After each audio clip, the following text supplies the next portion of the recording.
ত্রয়োদশ জাতীয় সংসদ নির্বাচনের শুনানির প্রথম দিনেই প্রার্থিতা ফিরে পেয়েছেন ঢাকা-৯ আসনের স্বতন্ত্র প্রার্থী তাসনিম জারা। এছাড়া জামায়াতের সহকারী সেক্রেটারি জেনারেল হামিদুর রহমান আজাদ কক্সবাজার-২ আসনের প্রার্থিতা বৈধ ঘোষণা করা হয়েছে। জাতীয় পার্টির ৫টি আপিল শুনানি হয়েছে আজ, এর মধ্যে 4টি বৈধ, 1টি অপেক্ষমান ঘোষণা করেছে কমিশন। এছাড়াও বিভিন্ন রাজনৈতিক দল ও স্বতন্ত্র অনেকেই প্রার্থিতা ফিরে পেয়েছেন আপিলে।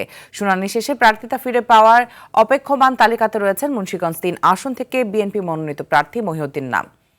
এদিন ৭০ জনের আপিল শুনানি হবে। পর্যায়ক্রমে 18 জানুয়ারি পর্যন্ত চলবে আপিল শুনানি। এরপর প্রার্থিতা প্রত্যাহার করা যাবে 20 জানুয়ারি পর্যন্ত।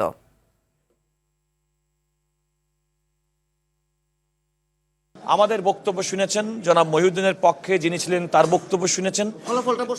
ফলাফল সম্পর্কে ওনারা পেন্ডিং রেখেছেন আগামীকাল বিকাল 5টা পর্যন্ত। ঢাকা-৯ স্বতন্ত্র প্রার্থী হিসেবে আমি যে মনোনয়নপত্র দিয়েছিলাম, আমার প্রার্থিতা বৈধ ঘোষণা করা হয়েছে। গত এক সপ্তাহে আসলে খুব একটা অন্যরকম অভিজ্ঞতার মধ্যে দিয়ে গিয়েছি। জাতীয় পার্টির পক্ষ থেকে এখন পর্যন্ত 25টি আপিল আমরা করেছি মোরাললেস। এখন পর্যন্ত আমরা 5টি আপিল শুনানি করেছি এবং মাননীয় ট্রাইব্যুনাল, সম্মানিত ট্রাইব্যুনাল প্রতিটি আপিল খুব পুঙ্খানুপুঙ্খ বিচার করছেন এবং ন্যায় বিচার করার সর্বোচ্চ চেষ্টা করছেন। দর্শক, এই মুহূর্তে নির্বাচন কমিশন থেকে সরাসরি যোগ দিচ্ছেন সহকর্মী নাজমুল হুদা। নাজমুল, আপিল শুনানিতে কেউ প্রার্থিতা, আমরা শুনেছি যে অনেকেই প্রার্থিতা ফিরে পেয়েছেন, বিস্তারিত জানাবেন।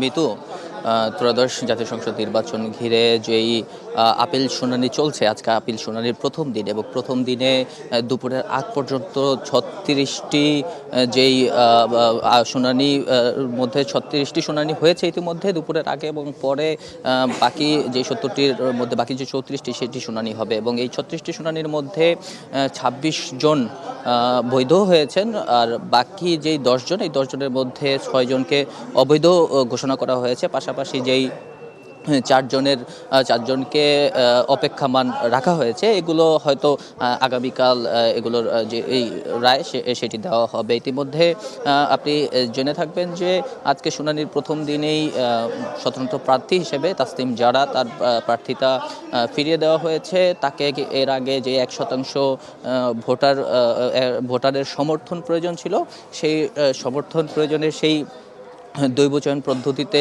সেই তালিকাতে কিছুটা গরমিল থাকে, সে কারণে তার বৈধতা, তার প্রার্থিতা বাতিল করা হয়েছিল। তবে আজকে সেটি তিনি ফিরে পেয়েছেন। পাশাপাশি জামায়াতে ইসলামীর কক্সবাজারের 2 আসনের প্রার্থী এবং দলটির সহকারী সেক্রেটারি জেনারেল হামিদুর রহমান আজাদ, তিনিও তার প্রার্থিতা ফিরে পেয়েছেন। কিছুক্ষণ আগে জাতীয় পার্টির মহাসচিব শামীম হায়দার পাটোয়ারি, তিনি আমাদের সঙ্গে কথা বলেছেন। তিনিও জানিয়েছেন যে তাদের দলের পক্ষ থেকে ইতিমধ্যে 25টির মতো আপিল তারা করেছেন এবং আজকে দুপুরের আগে 5টির শুনানি হয়েছে। 5টির মধ্যে 4টি তারা বৈধতা পেয়েছেন এবং একটি তারা পাননি। এছাড়া ইসলামী আন্দোলনের এখানকার আইনজীবীও, তিনিও কথা বলেছেন। তিনি জানিয়েছেন যে তাদেরও 4টি বৈধ ঘোষণা করা হয়েছে এবং একটি অবৈধ ঘোষণা করা হয়েছে।